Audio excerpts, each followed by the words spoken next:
Bueno, a partir de esto, ¿cómo estás, Jesús Castillo? El pueblo te aclama, Castillo Molleda, la gente te pedía acá, ¿cómo estás? Buenos días, buenas tardes. Hola Juan Carlos, un saludo, buenas tardes a ti, a toda la audiencia y a todo el equipo que te acompaña en A Punto. Todo muy bien, Juan Carlos. Me alegro mucho. Trabajando, Estuve hemos leyendo viajado hace mucho por el país.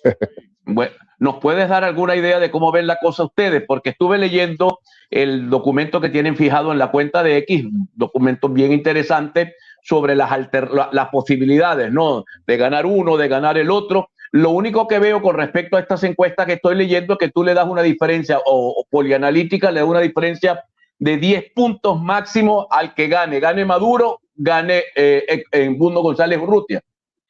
Mira, más que nosotros no podemos afirmar nada todavía, sino son proyecciones que se hacen a nivel de los análisis que hacemos.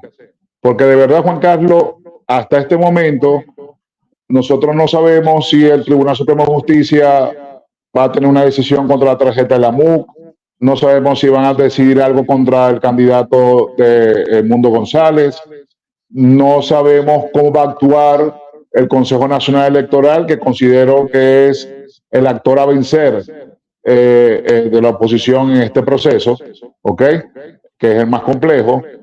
Sin embargo, por supuesto, hay una fecha electoral y obviamente hay un movimiento en todo el país porque en este caso la campaña oficial comienza el 4 de julio y ahí obviamente no solamente la candidatura polarizada que está entre el mundo y Nicolás Maduro, sino también las otras candidaturas que están en la calle, que están haciendo su propuesta y si se terminan presentando todas para el 28 de julio, esos actores también van a obtener algunos votos que quizás no son tan representativos, pero sí afectan a algunos sectores de la oposición en este caso.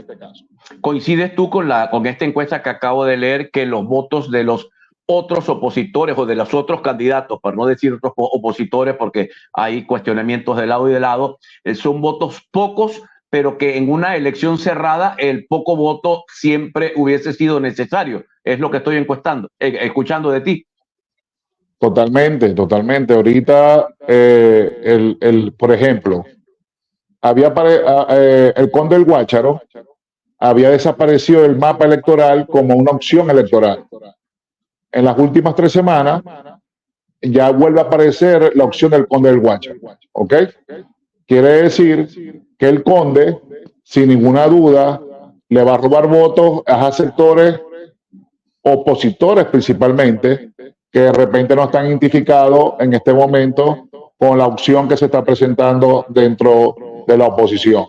Mira, Jesús, permíteme que me están llamando a identificar. Al retorno me vas a decir, ¿por qué un candidato o como el Conde o como Bertucci, que creo que porque como tienen segmentos específicos, el Conde porque es muy conocido en todo el país y Bertucci porque trabaja con los evangélicos? ¿Por qué ellos le muerden votación a la oposición, según acabo de escuchar, y no le muerden electores al gobierno? Al retorno estamos contigo, mi querido amigo.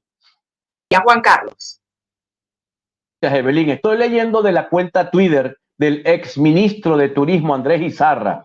Dice, una encuesta seria y de trayectoria en su campo en junio, con 1.200 encuestas estratificadas por hogares a nivel nacional, le da más de 35 puntos de ventaja a Edmundo González. Dice que Edmundo está ganando 55-19 en esta encuesta que presenta el ex ministro chavista Andrés Izarra. Le preguntaba a nuestro apreciado Jesús Castillo Molleda sobre por qué el mordisqueo, que parece poco, no sé si será mucho, de estos dos candidatos, Rauseo y Bertucci, favorecen más a Maduro. No le quita a Maduro, sino que le quita al opositor. ¿Cómo llegas a esa conclusión?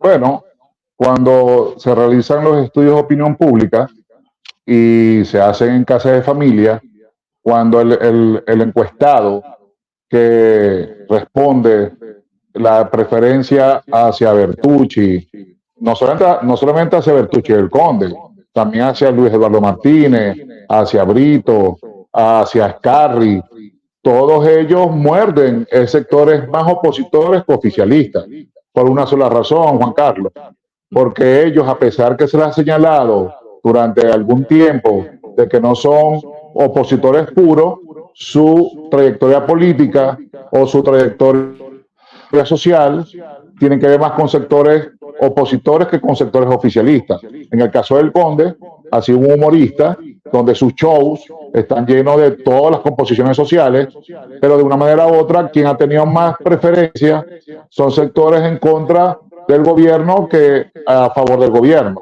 Entonces, igual le pasa a Bertucci. Quienes asisten a las iglesias y actividades de Bertucci son ciudadanos que tienen más ascendencia a estar en contra del gobierno que a favor del gobierno. Esa es la razón principal porque todos estos sectores comen más de algunos sectores opositores que los sectores oficialistas, porque ellos no están identificados como organizaciones oficialistas ni están identificados como actores políticos oficialistas. Es un gran sector de la oposición que lo ha señalado como oficialista, pero sus seguidores no lo perciben así. Ok. Bueno, a ver, vamos a hablar del otro tema. Vamos a hablar del tema grueso que ustedes colocan allí en el X de Polianalítica. ¿Qué pasa si gana uno? ¿Qué pasa si gana otro? Allí plantean el análisis de un 10% de diferencia, pero analicemos esto. ¿Qué pasa si gana? Vamos a colocarlo al revés de cómo está allí. ¿Qué pasa si gana Edmundo González Urrutia? ¿Entregará Maduro? Primera pregunta que te hago dentro de eso. Si el Consejo Nacional Electoral, el 28 de julio, o en el amanecer del 29 de julio, el señor presidente del Consejo Nacional Electoral afirma que el ganador de las elecciones es Edmundo González, no tenga duda, Juan Carlos Fernández y quien nos escucha, que el gobierno ya ha decidido hacer una transición dentro de un proceso donde admiten que no ganaron una elección. Y a partir de ese momento, el señor Edmundo González, como el representante de todos los sectores, en este caso como el candidato, tendrá que entrar en un proceso de alto diálogo e integración, porque como ya todos sabemos, 6 meses después es que va a obtener la banda presidencial y no es nada sencillo negociar con un gobierno que tiene 25 años en el poder, la mayoría de las instituciones, la mayoría de las alcaldías, la mayoría de las gobernaciones y el poder público ante un proceso que no puede ser con diálogo de amenaza, ni que van a meter preso a nadie, ni que van a perseguir a nadie, ni nada de eso. Tiene que ser en amplia paz. Si no, en 6 meses puede ocurrir cualquier cosa, Juan Carlos. Y si gana Nicolás Maduro, por supuesto, le tocaría hacer una regenería, refrescamiento de su gabinete ejecutivo, de llamar al diálogo de integración, fortalecer más el tema económico y hacer un gobierno más de amplitud para mejorar, obviamente, la continuidad de lo que le tocaría los 6 meses por terminar en la gestión actual y a partir del 10 de enero del 2025 comenzar con 6 años más en el poder. Ok, entonces vamos a la otra posibilidad. Ya me hablaste un poco más bien lo que dice si gana González Urrutia. Si gana Nicolás Maduro, va a ganar, cosa que yo no creo, pero siempre es una posibilidad y no podemos dejar de discutirla en este programa.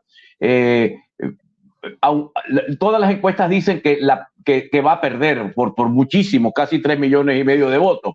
Va a generar una impresión, primero, que pudiera ser de fraude. En segundo lugar, de haber visto eso que llaman en el fútbol la muerte súbita tan cerca, eso que llaman en el fútbol, por si acaso no me vayan a manipular mis palabras, ¿cuáles serían los cambios necesarios de Maduro para tratar de medio reconciliarse con ese sector que ya es mayoritario del país que lo rechaza? Bueno, lo primero es que hay algunos avances que quizás el gobierno no ha tenido éxito en este caso, en tener unas buenas comunicaciones. Pero sin ninguna duda, el tema económico es el principal tema que se presenta en el país y en el que todos coinciden. Y en este caso va a tener que el gobierno seguir haciendo los esfuerzos para poder integrar los sectores económicos, públicos y privados, traer más confianza para la inversión extranjera y sobre todo bajar el conflicto político en el país. A partir de ese momento, Juan Carlos, van a tener que de una manera u otra ir a un proceso también que se avecina, que son las elecciones municipales, regionales, parlamentarias, y además llamar a un gran diálogo nacional de integración y entendimiento para continuar y reflexionar y corregir los errores causados que de una manera u otra son 25 años ya en el poder. Y en este caso particular, una gestión nueva tiene que venir con ideas nuevas, con refrescamiento de gabinete y con integración de otros sectores. No te sorprenda que un nuevo gobierno de Maduro, muchas de estas personas que hoy en día están representando posiciones políticas, económicas y sociales, se han invitado a formar parte del gobierno. Sí, así como no resultaría nada extraño que con un proceso de negociación ganando González Urrutia se queden algunos individuos del gobierno en cargos, como por ejemplo el ministro de la Defensa e incluso la vicepresidenta. Jesús, ya con esta terminamos. ¿Qué me dices de eso último que acabo de decir? Mira, todo es posible, esa es la alta política, y en este momento lo que está ocurriendo en la alta política es lo que está decidiendo el futuro del país. En la oposición hoy tiene un candidato más fuerte que Maduro, que se llama el Consejo Nacional Electoral, que realmente es el candidato que deben, en este caso, debilitar o finalmente enfrentar para poder triunfar, si ese es el concepto y esa es la vía que hoy se están oponiendo. Pues el CNE, hay que estar mosca, Juan Carlos. No hay duda. Hermano, vaya un abrazo para ti. Salúdame a Luis. Que Dios los bendiga a todos. Muchísimas gracias. Éxito. Bueno, gracias. Jesús Castillo Molleda. Ya ustedes escucharon, mis queridos amigos. Vamos a comenzar.